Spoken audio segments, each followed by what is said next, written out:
Hello everyone, myself assistant professor Naresh Kori. Heat transfer के unit 2 के lecture 4 तक हम लोगों ने फिन के बारे में पढ़ा था, फिन की बेसिक इक्वेशन के बारे में पढ़ा था। अब हमारा नेक्स्ट टॉपिक देखो, मैंने लास्ट लेक्चर में आप लोगों को बता दिया था कि फिन की बेसिक थियरी के ऊपर basic heat general conduction equation जो हम लोगों ने डिराइव की है उसके 3 केसेस हम लोगों को पढ़ने हैं। That first one is the infinitely long fin. अगर फिन हमारी इनफाइनाइटली लॉन्ग है तब क्या होगा? Heat dissipated from the tip of the fin. Fin के लास्ट एंड पॉइंट से जब हीट निकल रही है, मतलब हम लोग उसको लूज गिन रहे तब। और last one the fin losing heat at the tip. ठीक है, ये 3 केस थे। उसमें से first case heat transfer through infinitely long fin. Terminology समझो, शब्दों का मीनिंग समझो, और एक basic equation theta is equal to c1 e raise to mx plus c2 e raise to minus mx। ये basic general heat conduction equation को याद रखो। दूसरी चीज सबसे इंपॉर्टेंट जो तीन केस के लिए हम लोगों को समझ के चलनी है, that is our boundary conditions. ये दो चीज, अगर ये दो चीज आप लोगों को अच्छी तरह से याद है, ये दो चीज के बारे में अगर आपको पता चलता है, आई बेट यू 3 मार्क्स की थियरी है, इसके बाद में आएगी 4 मार्क्स वाली थियरी, और लास्ट में जो हमारा तीसरा केस है वो 7 मार्क्स में, कोई प्रॉब्लम नहीं आएगा। और यही केस के बेस पर हम लोग हमारी फिन की लास्ट थियरी पढ़ेंगे, and that is the effectiveness and the efficiency of fin. उसके अंदर भी यहाँ पर जो फॉर्मूला हम लोग डिराइव कर रहे हैं ना, वही फॉर्मूला अप्लाई करना है। तो इतने याद रखना कि बेसिक इक्वेशन याद है, बाउंड्री कंडीशंस याद है, तो तुम्हारे पास में पूरी थियरी का सॉल्यूशन है। ये समझ के चलना। तो बाउंड्री कंडीशन सबसे पहले समझ लेते हैं। हमारे पास में पहला केस है the heat transfer through infinitely long fin. Infinitely long fin, अभी इनफाइनाइटली का मतलब क्या होता है? इनफाइनाइटली का मतलब होता है कि जिसकी वैल्यू हमारे पास नहीं है। अगर वैल्यू हमारे पास में नहीं है मतलब उसका एंड पॉइंट आपको पता नहीं है, और एंड पॉइंट अगर आपको पता नहीं है so you don't know the value of your temperature at the end point. Infinitely का मतलब you have the initial condition but you don't have the final condition. Initial है, फाइनल नहीं है, तो बाउंड्री कंडीशंस क्या बनेगी? बाउंड्री कंडीशंस कुछ इस तरह से बनेगी, ये वाली टेम्परेचर प्रोफाइल डायग्राम। ठीक है, एग्जाम में अगर ये थियरी 3 मार्क्स में आ रही है ना, तो ये फिगर का एटलीस्ट आधा मार्क है, तो इसको करना है, इसको छोड़ के नहीं जाना है। अगर ये तुम लोगों ने फिगर नहीं किया है ना तो आधा मार्क्स फिर भूल जाओ। इवन इफ यू समझ लो कि कभी फ्यूचर में कोई भी आप कॉम्पिटिटिव एग्जाम दोगे ना, तो इसके बेस पर 1 मार्क्स का एग्जाम्पल आता है। तुम लोगों को बाउंड्री कंडीशन दे देंगे लेकिन लिखेंगे नहीं कि किसके बेस पर है। बाउंड्री कंडीशंस के बेस पर तुमको पता चलना चाहिए कि ये इनफाइनाइटली लॉन्ग फिन वाला केस है। अगर इनफाइनाइट है तो फिर हम लोगों को इसको फॉलो करके चलना है, तब ये टेम्परेचर प्रोफाइल डायग्राम हेल्पफुल होगा। तो बाउंड्री कंडीशन समझते हैं। फर्स्ट वन, ये हमारा इनिशियल स्टेज है, that is the 0 point let's say, और ये हमारा फाइनल स्टेज है जो हमको पता नहीं है कि कहां पर खत्म हो रहा है, क्योंकि ये इनफाइनाइट लेंथ वाला है। ऐसा नहीं है कि अभी आपकी फिन 1 मीटर लंबी है, 2 मीटर लंबी है, 2.5 मीटर लंबी है, 10 मीटर लंबी, you don't have the value of your fin length. तो फिन लेंथ हम लोगों को इनफाइनाइट गिन के चलना है। ये टेम्परेचर प्रोफाइल हुआ from this side to this side, और ये हमारी फिन है, मतलब फिन के इनिशियल पॉइंट से आपके फाइनल पॉइंट के जिसकी वैल्यू आपको पता नहीं है, ये उसका टेम्परेचर डायग्राम है। ये मतलब ये हुआ कि इनिशियल पॉइंट के जहां x डायरेक्शन में हम लोगों ने हीट ट्रांसफर किया है, ये x डायरेक्शन में हीट ट्रांसफर करने पर मतलब कि इनिशियल लेंथ इज 0 एंड से the temperature of that initial point is T is equal to T0, मतलब कि ये T is equal to T0। इसका मतलब इजी में आ गया है, इंजीनियरिंग ग्राफिक्स में पढ़ चुके हो, बट फिर भी मैं समझा देता हूं। जब हमारे पास में ऐसी कोई वैल्यू हो ना कि जिसको आप पेपर के ऊपर रिप्रेजेंट नहीं कर सकते हो, तो कंटिन्यूटी दिखाने के लिए इस सिंबल का यूज किया जाता है। तो ये कंटिन्यूटी ये दिखा रहा है कि आपके पास में फिन इतनी बड़ी है जिसकी लेंथ आपके पास है नहीं, तो ये कंटिन्यूटी दिखा रहा है कि फिर आपकी इनफाइनाइटली लॉन्ग है। अब जब ऐसी इनफाइनाइट लॉन्ग फिन है, the end of your fin, मान लो कि ये हमारा एंड पॉइंट है, और एंड पॉइंट पर let's say that the length की कोई वैल्यू है नहीं, तो आपका x हो जाएगा इनफाइनाइट। अब इनफाइनाइट लेंथ है तो टेम्परेचर क्या बनेगा? अब इनफाइनाइट लेंथ है मतलब फिन कहां पर जा रहा है, यहां पर है, बाहर है, कहां है, कुछ पता नहीं। So consider that the end point of your fin is in contact with your atmosphere.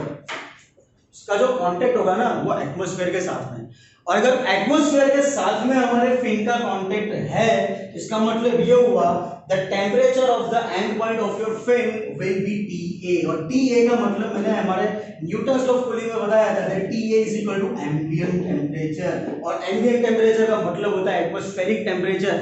Atmospheric temperature का मतलब ये होगा कि फिन के एंड पॉइंट का टेम्परेचर अगर एटमॉस्फेयर का 37 डिग्री सेल्सियस है तो 37 होगा, 35 है तो 35। ये कंडीशन आप लोगों को फॉलो करके चलिए, हमारी बाउंड्री कंडीशंस हो गई, you have the initial, you have the final, ये दो ही चीज पकड़ के चलना है। कोई भी फिन का केस ले लो, 3 केस है, तीनों केस में बाउंड्री कंडीशंस इसी तरह से आएगी, और उसमें भी एक चीज तो कॉमन होगी, और वो होगी आप लोगों की initial condition that x is equal to 0 at that time t is equal to t0, मतलब जब फिन की शुरुआत हो रही है, let's say that the temperature of the initial is t0। हां, चेंजेस सिर्फ यहां पर आएगा, जैसा फिन का केस उस तरह से हमारी थियरी, उस तरह से हमारी बाउंड्री कंडीशंस। तो ये हमारी बाउंड्री कंडीशंस थी। बाउंड्री कंडीशंस समझ लेना, बाउंड्री कंडीशंस में ना समझ में आए तो मुझसे पूछ सकते हो। स्टार्ट करते हैं हम बाउंड्री कंडीशंस को रखने के लिए। बाउंड्री कंडीशंस अप्लाई कहां पे करेंगे? बाउंड्री कंडीशंस अप्लाई करने के लिए हम लोगों को यूज करना है हमारा general heat conduction equation. Rectangular fin के लिए हम लोगों ने जो general heat conduction equation last lecture में डिराइव किया था वो ये था कि theta is equal to C1 e raised to mx plus C2 e raised to minus mx। ये हमारे पास में हमारी जनरल इक्वेशन थी। इस इक्वेशन के अंदर थीटा मतलब कि t माइनस TA, मैंने लास्ट में भी समझाया था, फिर से बता रहा हूं, theta is equal to t minus TA temperature के फॉर्म में। अगर हम लोगों को थीटा नहीं लिखना है तो टेम्परेचर के फॉर्म में हमारी वैल्यू भी इस तरह से बनेगी, ये ध्यान रखना, ये खास ध्यान रखना। और उसी तरह से जब आपके पास में T0 माइनस TA है तो ये बन जाएगा आपका थीटा 0 जो यहाँ पर आएगा आगे, ये ध्यान रखना। पहली बाउंड्री कंडीशंस रखते हैं x is equal to 0 at that time t is equal to t0, ये वैल्यू हम यहाँ पर अप्लाई करेंगे।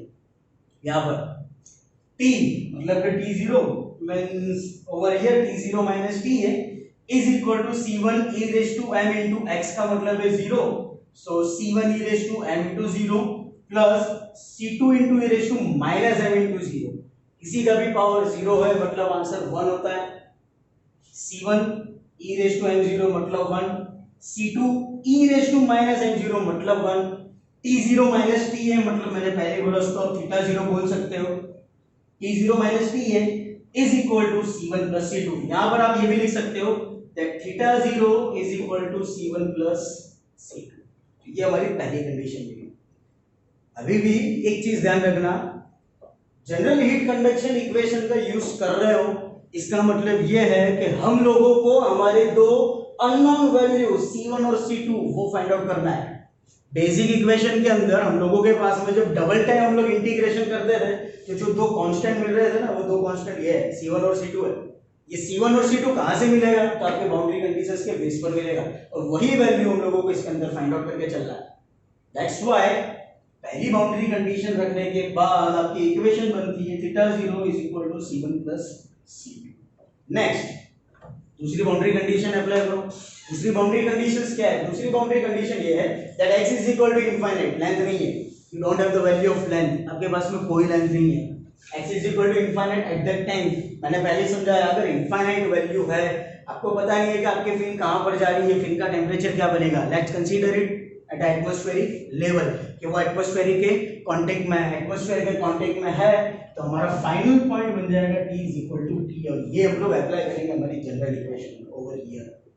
यहां पर अप्लाई करो t minus ta is equal to c1 e raised to mx plus c2 e raised to minus mx। Boundary apply करते हैं when x is equal to infinite at that time your temperature T is equal to Ta minus Ta is equal to C1 e raised to m infinite plus C2 e raised to minus m infinite, as you can see। ठीक है, फिर से x is equal to infinite है तो यहाँ पर x जो है वहां पर हम लोगों ने infinite रख दिया, t is equal to t है तो t is equal to t है, यहाँ पर हम लोगों ने वैल्यू रख दी। सिंप्लीफिकेशन करते हैं, इनफाइनाइट पावर है, लेट्स कंसीडर इट एज 1, वो 1 हो जाएगा, और माइनस एट इनफाइनाइट है दैट विल बिकम 0। तो c1 की वैल्यू हमको क्या मिलेगी? c1 is equal to 0। दो कांस्टेंट थे, c1 था c2 था, दोनों कांस्टेंट में से c1 की वैल्यू हम लोगों को मिल गई। अगर c1 की वैल्यू मिल गई तो इस इक्वेशन में हम C1 की वैल्यू रख के C2 फाइंड आउट कर सकते हैं।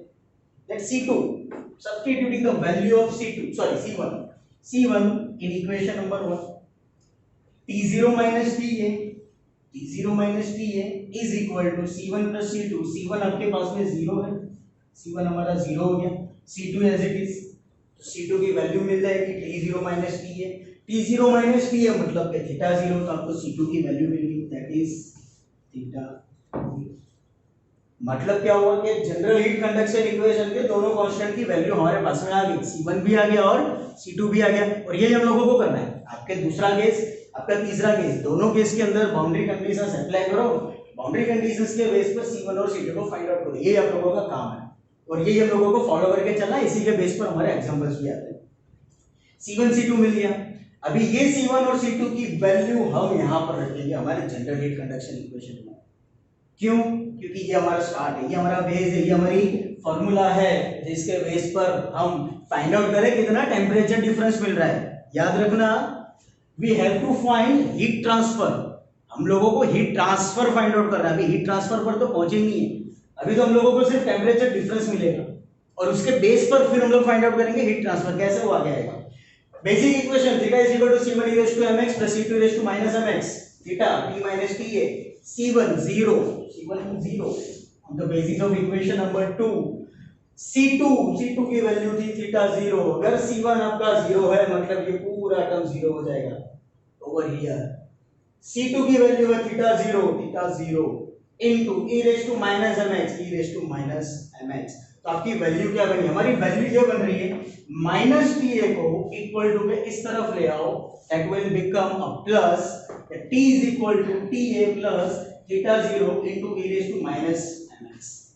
अभी भी सिर्फ टेम्परेचर मिला है। अब हमारे पास में मेन काम है हमारा ये हीट ट्रांसफर, जो हमारे थियरी का फंडा है, जो हमारी थियरी का टाइटल है, that we have to find heat transfer through infinitely long fin। अगर infinitely long fin के थ्रू हीट ट्रांसफर करना है मतलब कि वैल्यू फाइंड आउट करनी है, इसका मतलब ये हुआ कि आप कंडक्शन प्रोसेस फॉलो कर रहे हो। क्यों? क्योंकि जो फिन कंसीडर करोगे वो सिंगल मटेरियल की होगी, जो फिन कंसीडर करोगे वो होमोजेनियस मटेरियल की होगी, जो फिन कंसीडर करेंगे वो आप लोगों की सॉलिड फेस की होगी, सिंगल फेस की होगी। मतलब जो हीट ट्रांसफर होगी वो मोलेक्यूल टू मोलेक्यूल वाइब्रेशन के थ्रू होगा। यहाँ पर आप लोगों को medium same phase, same material, same homogeneous material के लिए मिल रहा है, means you are doing a conduction process. और अगर कंडक्शन प्रोसेस है तो मैंने लास्ट लेक्चर में बोला था कि हम लोग अप्लाई करेंगे हमारा फोरियर लॉ। तो फोरियर लॉ क्या रहा है, Q is equal to minus K CS dt by dx, ये हमारा फोरियर लॉ था, Q is equal to minus K CS dt by dx। एक बाउंड्री कंडीशन यहाँ पर हम लोगों को रखनी पड़ेगी, that is x is equal to 0। क्यों? क्योंकि इनिशियल से हम लोग हमारी बाउंड्री कंडीशंस कंसीडर करके चल रहे हैं। इनिशियल से हमारी बाउंड्री कंडीशन है that x is equal to 0 from here. Infinitely का तो कोई मतलब ही नहीं, क्योंकि फाइनल हमको फाइंड आउट नहीं करना है। आपका जो हीट ट्रांसफर हो रहा है वो x डायरेक्शन में हो रहा है, फ्रॉम दिस साइड हो रहा है, ठीक है। इस साइड से अगर हीट ट्रांसफर हो रहा है तो हम लोगों को एंड पॉइंट से कोई लेना देना नहीं। फॉर्मूला को फॉलो करते हैं, that Q is equal to minus K CS dt by dx when x is equal to 0, when the heat transfer is being started from your fin। minus K, the thermal conductivity of your material, ACS, cross sectional area of your fin, dt by dx is the temperature gradient जो हमारे पास में होना चाहिए। अब temperature gradient है, dt by dx का मतलब मैंने बोला था that the change in temperature with respect to change in thickness of your fin या ऑफ योर मटेरियल के जहां पर कंडक्शन हो रहा है। तो dt by dx कैसे फाइंड आउट करेंगे? We have the value of T from the equation number 3। हमारे पास में टेम्परेचर की वैल्यू है T is equal to TA plus theta 0 e raised to minus mx। ये टेम्परेचर का डिफरेंशिएशन कर दो आपकी लेंथ x के साथ, ये जो हमारी इनफाइनाइट लेंथ हम लोगों ने कंसीडर की है इसके साथ, मतलब कि इसका हम लोग डिफरेंशिएशन करेंगे। इसका हम डिफरेंशिएशन करेंगे x के रिस्पेक्ट में, this will become dt by dx is equal to, ये TA है, मैंने TA का मतलब पहले समझा है, TA is the ambient temperature. Ambient temperature मतलब कि एटमॉस्फेरिक टेम्परेचर। एटमॉस्फेरिक टेम्परेचर इसका मतलब ये हो गया कि ये कांस्टेंट है, this value is not going to be change, this value is not going to be vary. अगर ये वेरी नहीं हो रहा है इसका मतलब ये हो गया कि आपकी कांस्टेंट वैल्यू का डिफरेंशिएशन आप नहीं कर सकते हो, और अगर इसका डिफरेंशिएशन नहीं हो रहा है at that time it will become as 0। Differentiation पढ़ चुके हो, कोई नई बात नहीं है, 11-12 साइंस में आ गया, डिप्लोमा में आ गया, ठीक है। कांस्टेंट है, कांस्टेंट का डिफरेंशिएशन हमेशा 0 होता है, वो मैंने यहाँ पर रख दिया है। बचा क्या हमारे पास, plus theta 0 into e raise to minus m x. फिर से थीटा 0 टेम्परेचर डिफरेंस है, कांस्टेंट वैल्यू है, will be as it is. मैंने थीटा 0 यहाँ पर इस तरह से लिखा, ठीक है, ये theta 0 t0 minus t into e raise to minus m x. अभी ये भले कांस्टेंट है लेकिन ये 0 नहीं हो रहा है। 0 इसीलिए नहीं हो रहा है क्योंकि जिसके रिस्पेक्ट में हम डिफरेंशिएशन कर रहे हैं ना, वो इसके मल्टीप्लिकेशन में है। डिफरेंशिएशन का रूल पता ही होगा, तो ये वही चीज है, ठीक है। तो ये कांस्टेंट हो गया t0 माइनस t है। e raise to minus mx का डिफरेंशिएशन करो। e रेज टू x का डिफरेंशिएशन होता था, e रेज टू x का डिफरेंशिएशन होता था हम लोग सिंपल e, और रेज टू x है मतलब कि वही। अगर 2x होता था तो 2 हम लोग और फिर से डिफरेंशिएट कर देते और होता था 2e रेज टू x, वो चीज यहां पर आएगी। e raise to minus mx इसका differentiation e raise to minus mx, और माइनस mx का डिफरेंशिएशन हो जाएगा माइनस m, जो आपके मल्टीप्लिकेशन में आएगा। तो ये माइनस m हम लोगों को कंसीडर करके चलना है। 0 neglect, minus m as it is, t0 minus t है into e raise to minus m। अब हम लोग यहाँ पर बाउंड्री कंडीशन रखेंगे over here, x is equal to 0, जो हम लोगों ने हमारे फोरियर लॉ के अंदर अप्लाई करके चलना है ओवर हियर, जो हम लोगों को हमारे फोरियर लॉ में अप्लाई करना है। ये x इज इक्वल टू 0 हम लोग लगाएंगे यहाँ पर। when the x is equal to 0 over here e raised to minus m into 0, कुछ इस तरह से बनेगा। और माइनस m into 0 है मतलब ये टर्म आप लोगों के लिए हो जाएगा 1। your value will become dt by dx, x is equal to 0 is equal to minus m t0 minus t मतलब theta 0 into e raised to minus m मतलब के 1, मतलब dt by dx at x is equal to 0 is minus m into theta 0। ये dt by dx की जो value बनी वो dt by dx हम लोग यहाँ रखेंगे। dt by dx 1x is equal to 0, dt by dx की value minus m into theta 0, m की वैल्यू होती है root of hp upon kcs, जो हम लोगों ने हमारे बेसिक जनरल कंडक्शन इक्वेशन में पढ़ा था। ये हमारी प्रैक्टिकल फील्ड के लिए, ठीक है।